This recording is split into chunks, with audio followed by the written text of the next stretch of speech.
Meat office نے شمالی بحر اوقیانوس میں موسم سرما کے طوفانوں کے ناموں کا اعلان کیا ہے، جن میں ایمی، برام اور چندرا شامل ہے۔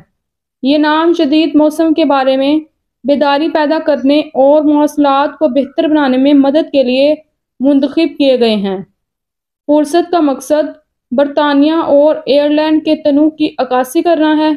طوفان کے نام اس وقت توثیق کیے جاتے ہیں جب موسم کی پیشگوئی ممکنہ شدید اثرات کی نشاندہی کرتے ہیں۔ لوگن کارٹر نے اہل خانہ نے چشائر میں کھیل کے میدان میں گرنے سے ان کی المناک موت کے بعد اپنے بہت پیارے بیٹے کو خراج تحسین پیش کیا ہے۔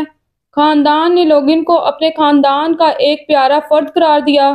دوست اور خاندان اس کے نقصان پر سوگ منا رہے ہیں۔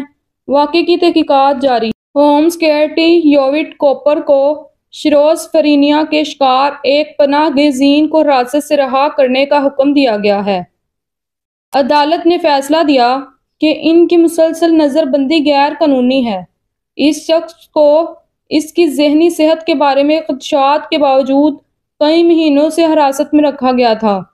کوپر کو اپنی رہائی کے بارے میں عدالت کے فیصلے کی تعمیل کرنی ہوگی۔ قارئین بحث کرتے ہیں کہ سینٹ جارج کراس پر اڑنا حب الوطنی کی علامت ہے یا نسل پرستی کی۔ کچھ کا کہنا ہے کہ یہ انگریزی فخر کا ہے ضرر مظاہرہ ہے، جبکہ دوسرے اسے تفرقہ انگیز نظریات سے منسلک دیکھتے ہیں۔ بحث قومی تشخص اور علامت پر مختلف نظریات کو اجاگر کرتی ہے۔ جھنڈے کے معنی اور مضمرات پر رائے مختلف ہوتی ہے۔ ہوم آفس نے پناہ کے متلاشیوں پر برطانیہ میں پرتعیش سامان اور خدمات خریدنے پر پابندی متعارف کرائی ہے۔ اس اقدام کا مقصد پناہ کے متلاشیوں کی مدد سے منسلک اخراجات کو کم کرنا ہے۔ ناقدین کا کہنا ہے کہ پالیسی کمزور افراد کو مزید پسماندہ کر سکتی ہے۔ پناہ کے متلاشیوں کے حالات زندگی پر پابندی کا اثر تشویشناک ہے۔